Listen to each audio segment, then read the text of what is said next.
And it's Ken Kreitzer for Cam Vets Media. We cover cadets, midshipmen, the military, and veterans proudly since 2008. And we're really glad tonight to do an Army football catch up with one of their alumni. And that is Jaxson Deaton, a former offensive lineman on some very good Army teams, had quite a career, a 2020 graduate of West Point, now out in service with the U.S. Army. Jaxson, good to see you. How's everything? Oh, it's going well, sir. How are you? Great, great. Well, the best news is that you and your wife are expecting a baby very soon. That's wonderful. Yes, yeah, baby girl coming in April. Well, that's super. And it's great to catch up. I'll ask you about football, but we want to hear a little bit about your service in the Army. I know you and your wife have moved several times. Tell us a little bit about your career post West Point. Yeah, so 2020 was during the middle of COVID. So I commissioned online and actually got married to my wife 30 minutes after I commissioned because you're not allowed to get married as a cadet. And so because everything was virtual, we had found out that we were going to go back to West Point on the 13th to graduate. And that was actually when our wedding was planned, was June 5th. So we had to push the wedding up. So right when I commissioned at 6 o'clock with me, Jack Sides and Jake Baumert, all offensive linemen with me, they were my groomsmen. We commissioned together at 6, and I got married at 6:30. So then Wow. after that, we moved up to New York. I was the offensive line coach with Jack Sides at the prep school. That was a lot of fun working with Chris Nichols and Andy Wolfram and Coach Juice and all those guys and all those young kids. It was a full circle moment for me since I was a prepster. So that was really good to give back. I really enjoyed my 8 months there. Then I went down to Lawton, Oklahoma. I'm a field artillery officer. So that's where I did basic officer leadership course. 6 months, learned a lot. And then I got down to my unit at Fort Hood, now Fort Cavazos, where I was in 3rd Cavalry Regiment, Steel Squadron, the field artillery squadron down there. 2 years doing that. Did an NTC rotation in 2022 and What really is enjoyed that? my time down. Our audience may not know the abbreviation there. What group is that? Yeah, so the NTC is the National Training Center out in the Mojave Desert in Yeah. California. So that's where you kind of simulate combat against Op 4 that's out there, Black Horse. And so I did that for a month with my unit, and the whole 3rd Cavalry Regiment went out there and did that, and we did really well. That must have been fascinating to see how the Army conducts a major field exercise, with all the different, types of equipment, armor. And Yep. plus it could be pretty hot out there if it was Uh, summertime. So yeah, yeah, we went in May. So wow. So now, so you were in field artillery, and so that must have been a great experience seeing the Army conduct a big exercise. yes, sir. Yeah, so I was in the operations shop as a first lieutenant. I had recently got promoted before we went, so I got to see the whole battlefield. I got to see all the parts moving and seeing how a regiment fights at that echelon, which was really cool to see, seizing cities and all of that large scale combat operations. So it was definitely a really good learning experience, and I enjoyed it, even though it was tough and it was really hot. But it was definitely a good experience. Yeah, and now you're doing recruiting in Yep. Texas. How's that? How is that? It's a whole different animal. It's definitely a different challenge, especially with the recruiting efforts now, and we're trying to hit our numbers. But it's been a really valuable experience. There's a lot of networking. There's a lot of changing some people's lives to show them how the Army can change their lives and bring some good opportunities. So I've used my football background to get into the schools and their football teams. I've talked to Sure. many athletic directors and football coaches and their kids, but it's been great. It's really helping those kids out to show them that the Army isn't like the movies. There's a lot of different branches and a lot of different opportunities that it can provide for you. So I've really enjoyed it so far. I'm the executive officer, so I help plan events in the local area, volunteer events, get us out there and show what the Army can do. Very good. Now, being an Army football player, what from that experience has helped you now you've been through several years in the Army? Oh, for sure. It's just the grit that it taught me. Coach Monken, when he came in 2014. I was actually getting recruited when he took over. He brings a culture of grit, and that whole entire staff and the whole entire brotherhood does. And that's the one thing, through the multiple various physical endeavors that I've went through being in the military. Nothing has been as hard as a fall camp practice 2-a-day that we did back up at Mikey Stadium. So definitely that, just teaching me how to work hard, and also just be honorable and like be held accountable by my brothers at West Point. That stands true in the Army too. Just having that competitive spirit. It's those are two things that like really translate into the Army and has helped me in my career. Well, that's terrific to hear. And uh, Jaxson, tell us a little bit. You've we're at West Point for 4 terrific seasons. Now, 2016 through 2019 being a 2020 graduate, but 2016 was the year the team broke the streak. Hmm. And, I was there. I had the most nervous feeling in my stomach walking down to the field in the fourth quarter, a few minutes left, and you guys held on and broke the streak, and just pandemonium amongst the cadets. I remember seeing General Dawkins, smiling and being outside the locker room. What do you remember about being able to beat the streak and beat Navy? It really ushered in the new era of Army football that we've seen today.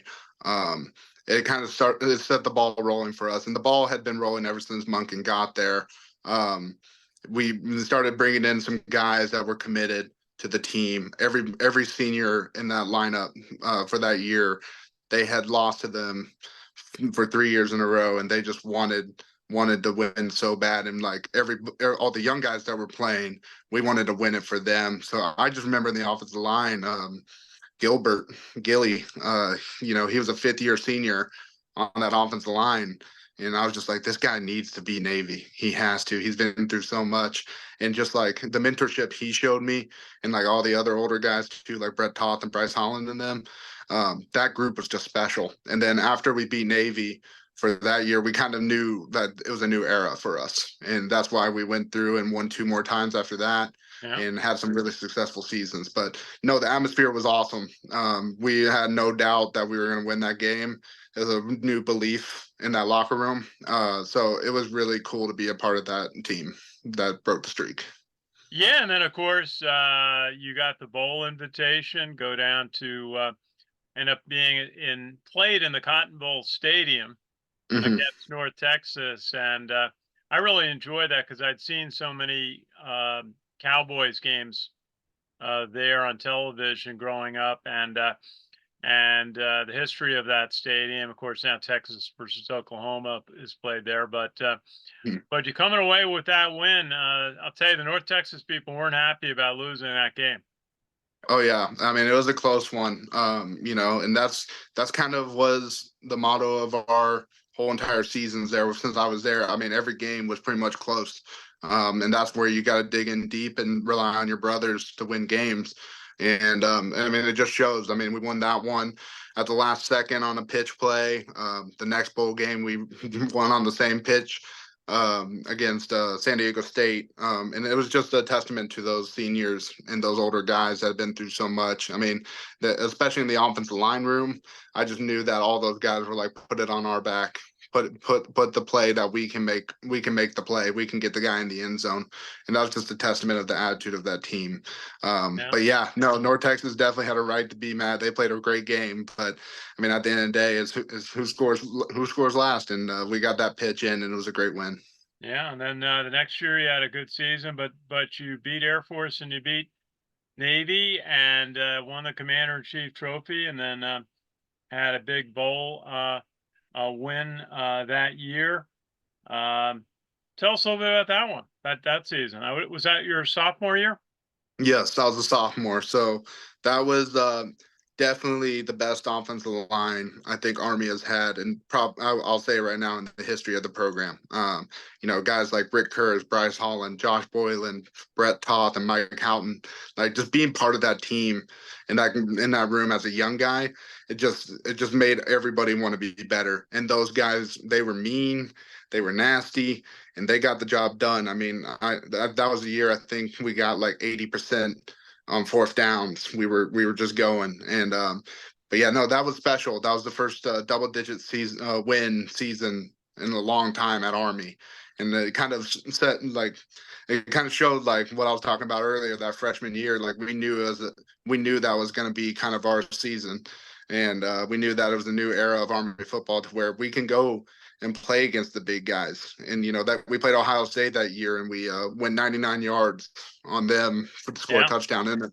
Otherwise, it was a rough game, but we were the first team to go into the horseshoe and go 99 yards in a very long time. So it just showed that it was a new era, and Monken had the ball rolling, and all those guys did too. So that was a special season too. I mean, I think we just finished outside the top 25 that year too. Very But close, yeah, that was a yeah. special season. And then 2018, you lost the first two, Hmm. but then didn't lose another game all year. And the second game was out at Oklahoma, Hmm. which I enjoyed because I got a chance to go visit Fort Sill the day before, where my father commissioned with his brother in Oh wow. 1942. So I got a Hmm. chance to see that, but the people at Oklahoma were very hospitable, but they thought they were going to be going home in the third quarter, listening to the end on the radio, and you had your plans were quite different for Oklahoma. A couple of those drives, those 118 play drive, and the fans in the stand just couldn't believe that the defense couldn't get off the field, and you were Hmm. wearing them out. What was that like? When your offense was just gaining all that yardage against Oklahoma. Yeah, I mean, so the one thing about game planning for defense is nobody plays against the triple option. So it's really hard to figure out what a defense is going to come out in. And we had been preparing for a different defense all week. And then they come out in their base defense. We had a play called for a specific defense they thought that we were going to be in. And Kelvin Hopkins gets under center, looks at the defense, goes, "We can't run this." Looks over the sideline, and everybody's sitting there like this, and we're like, okay, let's run this play. We know it's our bread and butter, and we started running. We got 8 yards on that play, and it's like, okay, time to have a ball game. And my dad actually went to that game, and he told me that all the OU fans, 3rd and 3, 3rd and 2, if we got a 3-yard gain, they'd be cheering like, "Yeah, good stop, defense, good stop." And then after about the first quarter, my dad looked back at them and was like, "You realize this is what they want to do? They just want to get 3 yards, 4 yards, and just wear you out." And then by the end of the second quarter, they were like, "You were right," because we can't get them off the field. Yeah, So you kept that was converting those certain fourth down plays. yes. So I mean that the key ingredient of making that game as close as it was is that their offense was only on the field for 15 minutes. And I mean, they had guys like Mark Andrews, who's out in the league, and Kyler Murray, and CeeDee Sure. Lamb, and Marquise Brown. All those guys were on offense. So we were just like, we need to keep that offense off the field. So I remember a key moment of that game. It was the fourth quarter, 12 minutes left. It was all tied up. And as an offense, we were looking at each other like, we were on the 6-yard line or something like that, pretty pinned in. And we were looking at each other like, we can take this game all the way down to 0 and score and win this game. And we almost did it. I mean, we got down to about the 30-yard line before we had that terrible luck turnover. We had a guy wide open. It's still hard to Yeah. watch back, but we took about 8 minutes off the clock. So I mean, everybody, I think of the line was like 35 and a half, 36 or something. OU was the favorite, but we knew that we could go in and beat those guys. We knew that they were Big 12 guys, very talented players, very good players, but we knew that they hadn't ever seen a tough and gritty offense like that. And a tough and gritty defense like that. So we knew that we could, if we just made some plays and did what we were supposed to do and did how we were coached, we could give them a game, and that's exactly what we did. So that was special for sure. Yeah, I used to say that Kyler Murray started doing crossword puzzles on the bench because he couldn't get on the field. Yeah, yeah, Um, because when he was on the field, it took about 5 plays because of how Well, talented they were. and then at the end, they were so desperate for the defense to make a stop that, the players were all raising their arms to get the crowd going. And it was like, I always say, it was a sound that you normally only make when they're playing Texas. Hmm. But that was for you guys. And what a moment. It didn't end the way you wanted, but it was a tremendous moment there out at Hmm. Oklahoma. And then that led to another bowl game. Well, you beat Air Force and Navy. That was the year that you shut out Air Force. Am I correct? Out there, 21 That nothing. was, that was the year before, There- 2017. Didn't attempt to pass and ran for about 300 yards. Yeah, and so you win the Commander in Chief trophy again, and Hmm. you go back down to TCU and play the Armed Forces Bowl against Houston. And what did you win? Like 70-14, something like that? 70-14. Yeah. Um, you guys came to play. There's Hmm. no doubt about it. And Houston a little less so. Uh, Hmm. and so what a season. Was that the best season, would you say, 2018? Um, yeah, I would say so. I mean, we lost to Duke in the home opener, and we had a lot of new guys on offense. And we're trying to figure it out a little bit, and then we won two after that, and then lost to OU in double overtime. And after that, I mean, like we had a great team captain with Bryce Holland, and we followed those guys, those older guys. And then we kind of found ourselves being the older guys. We were juniors, and like I said, it was set in motion my freshman year because then we all knew how to be leaders because we had watched the guys before us. So yeah, that was a special season. 11-2. I think with the Houston game, we definitely had a chip on our shoulder. We definitely thought that we could have been at a bigger bowl game a little bit. We were kind of looking at that New Year's Six type of bowl Mhm. because of how good that season was. And so, we knew whoever we were going to get was going to get everything we got. And, Houston just unfortunately was the one in the way of that. And, but yeah, no, that was a special season. I mean, at the end of the day, if you can win the Commander in Chief trophy, that's the most important thing that we're looking after. The bowl games are great. The games against OU and Michigan and Ohio State, they're big games, but those years that we're able to sweep both Air Force and Navy, that was my sophomore and junior year. Those are the special seasons that I look back upon that we were able to beat those guys. So, yeah, Sure. very special season. Well, I remember asking Bryce Holland about the Oklahoma game, and I said, "What is it for you to look across the line of scrimmage? You're running up, leading the team from the huddle to the line of scrimmage, and across the line are these players with red jerseys that say Oklahoma on them, and you've been Hmm. watching those guys play or the predecessors growing up, and what it was like." And Bryce said, "The only thing we thought of, they're wearing red jerseys. We don't like them, and we're just gonna play." Hmm. And I was always impressed with his attitude. Yeah, 100%. I mean, it's a nameless, faceless opponent every time. Every time you go out there, it's gonna be Ohio State and all those NFL guys and Notre Dame and those big games that we played, and then it can be Eastern Michigan and Miami of Ohio and the MAC teams that always gave us a good game too. Sure.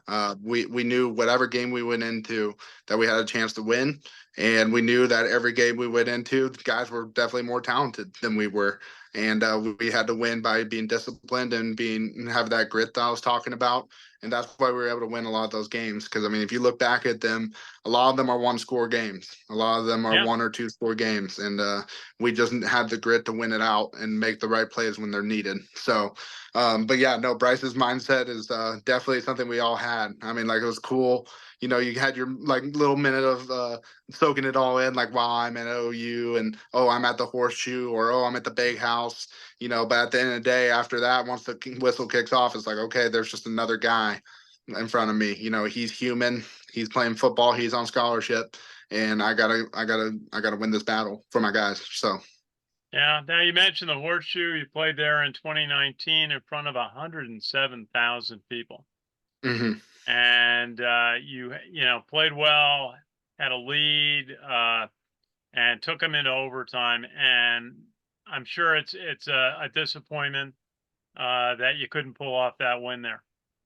Oh yeah, it was. And it was just the, you know, uh, we didn't like to take moral victories. A lot of people were patting us on the back, like, wow, you took them to double overtime. But the whole locker room was upset because we were like, we knew we could have had it. We knew, and that was the same with OU, because we didn't take a moral victory from that. I mean, we wanted to win those games, and whether we played them tough or not, like, there was just a few plays in those games that, we do execute better and we do the better thing, like myself included, that we could have had those. But yeah, I mean, it was just a testimony of that team that no matter who we played, that we were going to give them a fight and try to do our best to win, and that we had the confidence that we could win. That was on our board. Those were on our goals. 1-0 each week. Doesn't matter who's in front of you. 1-0 each week. So, but yeah, no, Army football is definitely taking a turn. It used to be the laughing stock of college football for a long time,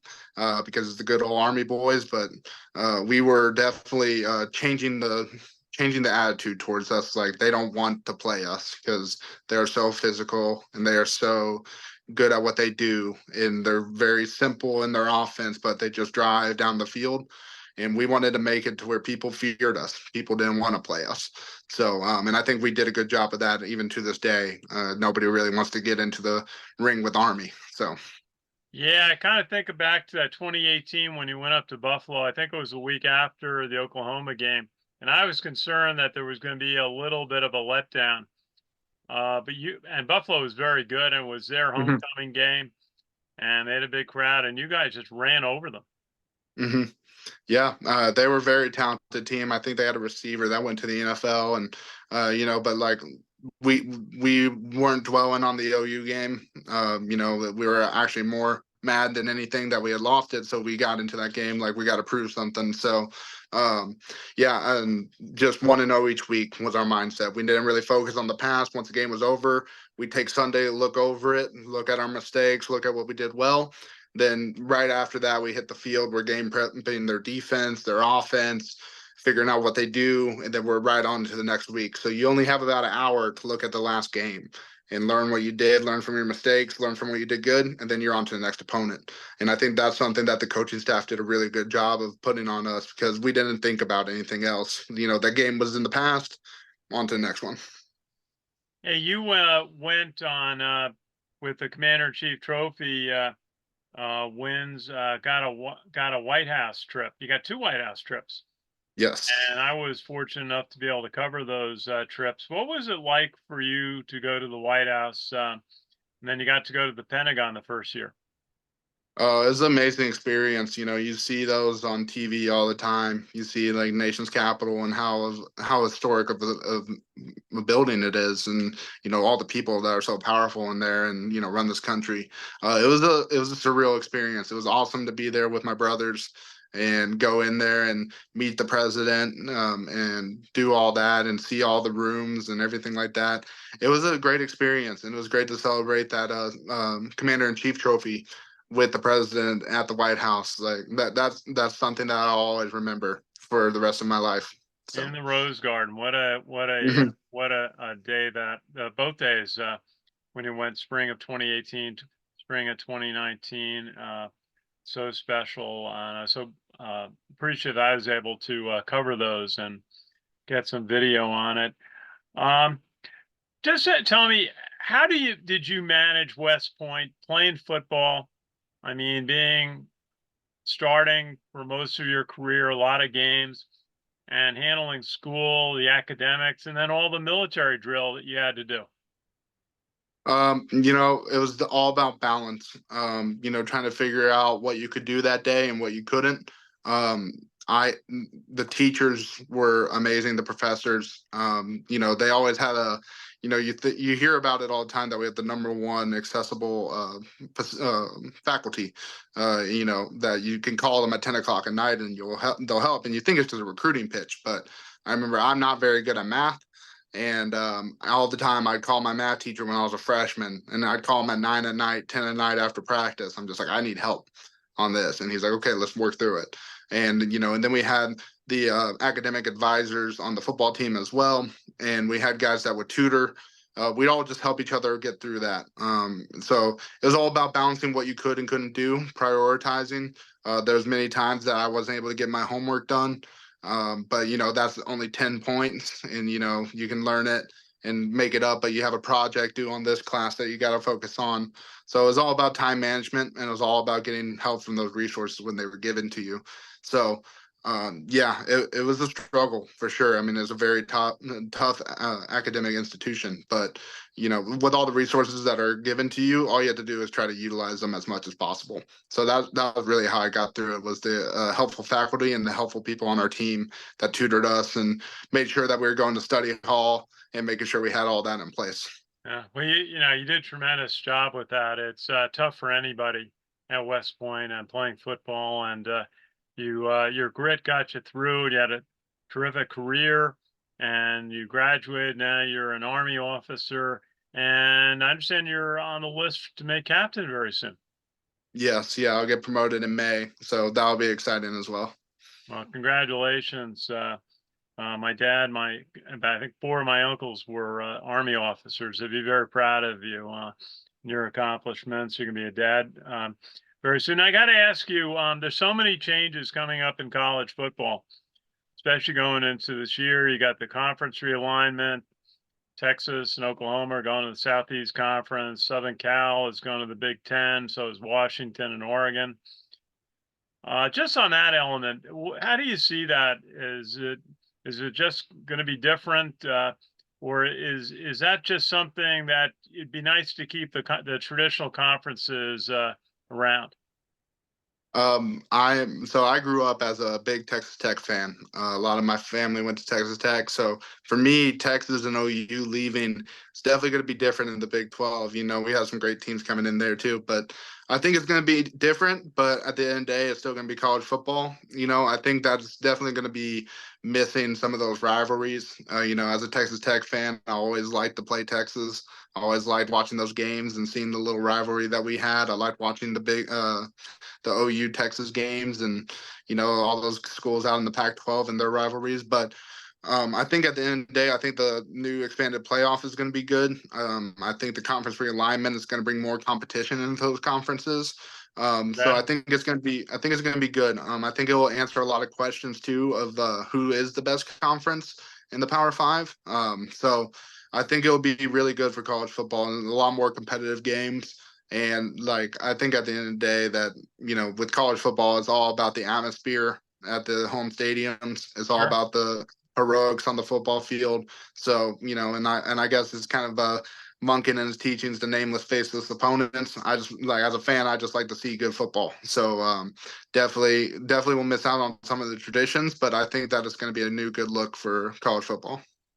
Then, of course, you have the rule changes that affect players, the transfer portal, how players are moving around. And we see it a lot in college basketball, Hmm. players going to multiple schools in their careers. And then name, image, and likeness. Now, the academy athletes still aren't eligible for name, image, and likeness. You can't take a part-time job when you're at the academy. What's your thought on these opportunities that today's players have? I think it's well deserved for a lot of those guys, and I think they're doing a good job of making it impartial as well, and kind of making sure that everybody gets their share. Because from the guy that's the third string offensive lineman to the guy that's starting on Saturdays, everybody puts in hard work. Everybody has to sacrifice a lot. You can't work a full-time job. My brother played at Texas Tech and was a starting center over there. And he struggled sometimes with rent. He struggled sometimes with making sure he had food and all that. So getting those guys some money definitely helps. I think the NIL deals are perfect. I think because that helps the guys that they're out on TV getting all these ratings for these big companies and big networks, and they get a little share now. And I think it's good for college football. And I think the transfer portal is good as well because people are able to find where they belong and where they can fit. I think there should be a little bit more restrictions on it sometimes. But I do like that, if people go to the program where they're not being utilized or they think that, they're not able to succeed there, they're able to go and make a name for themselves somewhere else. And we've seen a lot of transfer quarterbacks and transfer players that go to a different program, and it helps them get into the NFL draft, or it helps them just get that playing time for their what they've always dreamed of, especially for the small schools too. Those guys that were kind of felt like they were overlooked in high school are able to prove it at the group of 5 level and D1 AA level, and they're able to go to those Power 5 schools and play well too. So I think it's definitely a different environment. It's a different landscape, but I think it is really good for college football because it helps these athletes succeed, and it helps them kind of learn about money before they get to the NFL if they go professional. And that way they have a little bit more understanding of what they can do with it. So that way they don't go to the NFL and they get a blank check, of a lot of money and they don't know what to do. So I think it's definitely good for college football. Well, the key, and I say this to the athletes whenever I can, is the key is still is to graduate. Hmm. You are a graduate of West Point, and got to ask you about your T-shirt. You got your mob T-shirt on, reflecting the offensive lineman on the team. How did that tradition start, and why was that group? Why was your group such a close knit part of the team? With the mob, it definitely is. The offensive line at West Army is definitely one of the hardest positions to play physically. There's a lot of knit and grit that goes into it. There's a lot of, because you got to be physically and mentally tough to play offensive line in a triple option, because you got to know your assignment, and you got to, every single play is basically a run play, which is the most physically tasking that you have to do. So I think that's what really made us close. Is kind of like shared suffering made us close. But also, just like I said, I mean, everybody was next man up mentality. Whenever somebody got injured or something, everybody was just hyping up the next guy. Like, you got it, you've got the reps. And the mob came with Coach Brent Davis. He's who kind of brought it into Wow. Army, and kind of built that tight. And he's the one that always got these shirts for us. And we definitely identified with it because so it's a brotherhood. That's what it stands for, the Malicious Offensive Line Brotherhood. So it definitely, we took pride in I it. never heard And that spelled out before. Now I know. Malicious offensive line brotherhood. Is that what it is? yep. So Wow. Okay. And yep. So now I've learned something, and I learned something new. yep. So it's the brotherhood, and we always talk about the brotherhood in Army, and it's just kind of an extension of it. We take pride in our group. We take pride in putting the offense, because a lot of the triple options on the offensive line to get the ball moving. You got to get movement up front for the option to work. So we took pride in it, running that fullback, and definitely those days on the sled where you're on the 10 minutes of the sled, and then the period got reset for special teams, so then you had 5 more minutes, and those times definitely brought us close, because it was a lot of suffering, but it made us better, and it was necessary, because then games like OU and games that we were on 18 play drives, we were ready for it. We were conditioned and physically ready for it. So that's kind of why I really identify with it, and I talk to those guys all the time still. And I remember going to Fort Cavazos, and Josh Boylan was actually in first cav, and he immediately invited me over, and took me under his wing a little bit, like answering any questions I had about Fort Hood, now Fort Cavazos. And yeah, so it just shows that it's not just while you're there, it's an extension when you get into the Army, and then when you get out of the Army. I've definitely talked to some old offensive linemen that were in the 90s and early 2000s, and it's just a brotherhood, and it's a shared experience. So Oh, that's great. Maybe a last question is there one or two moments at West Point that really stand out as great memories? oh, I mean, that's a tough one, because there's so many. Definitely freshman year beating Navy for the first time. Hmm. That was an amazing experience. I remember that they had stars on their helmet, and they had 14 of them. And then on the bottom, on the back of their helmet, they had a blank star that they said that they were going to fill with 15, and we were able to make sure that they never filled that on their helmets.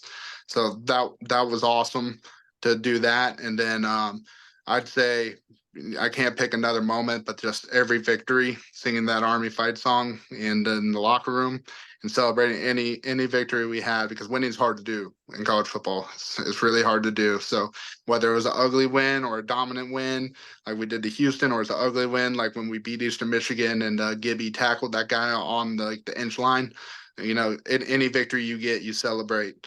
And just being in the locker room with the guys, that's always something I'll look back upon, singing that fight song with the team, and celebrating the victory. That was always amazing.